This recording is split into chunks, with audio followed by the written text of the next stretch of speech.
Freud fait de la famille la cellule germinale de la culture. Par la suite, Lacan inaugure son texte sur les complexes familiaux en rappelant que l'espèce humaine se distingue de l'espèce animale par sa capacité de relations sociales et de communication et écrit que, je le cite, leur conservation et leur progrès, pour dépendre de leur communication, sont avant tout œuvres collectives et constituent la culture. Fin de citation. Il insiste en écrivant, je le cite, qu'entre tous les groupes humains, la famille joue un rôle primordial dans la transmission de la culture. Fin de citation. Nous pouvons ici saisir tout le poids et l'importance du rôle de la famille dans le développement de l'enfant, son éducation et son devenir. Dans cette optique, il devient difficile de penser une psychothérapie de l'enfant sans tenir compte de ses parents ou des personnes qui en ont la responsabilité légale et morale. Le titre du colloque fait d'ailleurs référence à Winnicott qui écrit « L'enfant et sa famille », où il souligne la responsabilité des parents dans la tenue du foyer. Toutes les avancées théoriques et cliniques dans le traitement de l'enfant par la psychanalyse ont pour source l'histoire du traitement du petit Hans. Freud est ainsi le premier à avoir donné une consistance à la parole de l'enfant. C'est avec le cas du petit Hans que la possibilité de traitement par la psychanalyse s'ouvre aux enfants à une époque où, en France, l'enfant commence tout juste à avoir des droits, comme l'instruction et une reconnaissance à part entière. Freud nous offre ainsi le témoignage d'une cure menée en collaboration avec le père du jeune homme, père qui a lui-même fait une psychanalyse et qui était alors suffisamment averti des manifestations de l'inconscient pour les traduire et en rendre compte à Freud. L'auteur nous transmet ainsi quelques difficultés inhérentes à la clinique de l'enfant. Il évoque la nécessité de savoir verbaliser pour l'enfant ce qu'il peut penser à partir de ce qui est observé. Il précise ainsi, je le cite, concernant l'enfant, « Il ne possède pas encore de surmoi. La méthode de l'association libre ne mène pas loin. Le transfert joue un autre rôle, étant donné que les parents sont encore présents. » Fin de citation. L'expérience de la clinique adulte est indispensable à la fois pour être à l'écoute des manifestations inconscientes de l'enfant, mais aussi pour mieux cerner ce qu'il en est de la demande et de la place de l'enfant dans la demande des parents, puisqu'il est extrêmement rare que l'enfant demande lui-même à consulter. Lorsqu'un enfant est amené, il est nécessaire de se poser la question de qui souffre. En effet, dans beaucoup de cas, le symptôme de l'enfant vient dire quelque chose de la souffrance de l'adulte.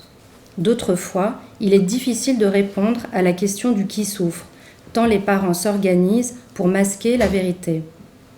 C'est ainsi que s'exprime Lacan dans une note sur l'enfant. Je le cite, « Le symptôme de l'enfant se trouve en place de répondre à ce qu'il y a de symptomatique dans la structure familiale. » Donc, quelle que soit la structure psychique, il précise que l'enfant peut venir ainsi boucher l'accès à la vérité de la mère. Donc, je le cite, « L'enfant réalise la présence de ce que Jacques Lacan désigne comme objet A dans le fantasme. » Donc, s'il n'est pas possible, dans une grande majorité des cas, de travailler avec les parents, comment pouvons-nous alors travailler avec l'enfant ? Parce que l'enfant est un être en devenir, il est aussi ouvert au chemin des possibles. Ainsi, dans la cure, il est nécessaire d'inventer une manière de faire qui reste psychanalytique et qui soit possible pour l'enfant, d'instaurer un dialogue qui facilite le langage et la verbalisation, sans laquelle les formations de l'inconscient resteraient difficilement accessibles. Nazir Ahmad parle de contraintes à inventer et précise « On réinvente la psychanalyse, on invente le type de cure que l'on mène avec eux. Ainsi, on ne travaille pas de la même façon avec un enfant de 5 ans et un enfant de 10 ans, un enfant qui parle et un enfant qui ne parle pas. » L'expérience montre que les personnes qui ont des enfants et qui sont en psychanalyse disent les effets positifs qu'ils remarquent dans leur foyer, dans leur relation avec leur enfant, tandis que nous ne l'avons même pas rencontré. En réactualisant leurs propres coordonnées oedipiennes, ces psychanalysants peuvent ainsi rectifier leur position subjective. Et cela se fait sans que la personne s'en rende compte. Une patiente me rapporta ainsi les propos de son fils. Maman, je suis contente depuis que tu vois la dame, tu as moins peur pour moi. Il s'agit d'une mère qui ne laissait pas le père s'occuper de son enfant et qui est allée jusqu'à suivre le bus scolaire lors d'une sortie. Pour en revenir à la demande, c'est le symptôme scolaire qui en constitue la plus grande majorité pour les enfants que je reçois.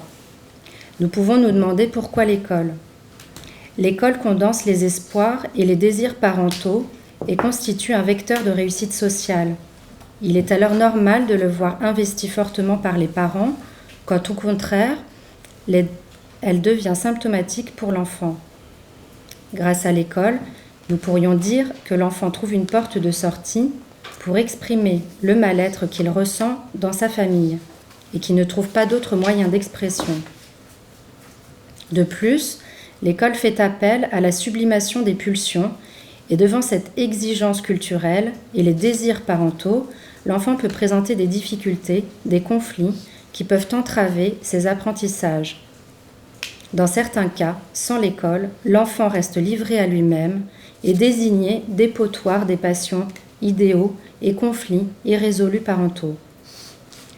Avec l'école, l'enfant fait appel à quelqu'un d'autre par le biais du symptôme parce qu'il ne sait pas dire autrement et n'a pas les moyens de le dire, et c'est souvent par le corps qu'il s'exprime. Ainsi, pour Dolto, le corps est langage. Donc j'ai choisi ici de vous parler de Samy, 5 ans et demi, dont la force et la puissance de la question oedipienne m'a semblé omniprésente, au point où celle-ci se traduit par une incapacité à rester assis en classe, une agitation motrice importante qui l'exclut en bonne partie du reste de la classe.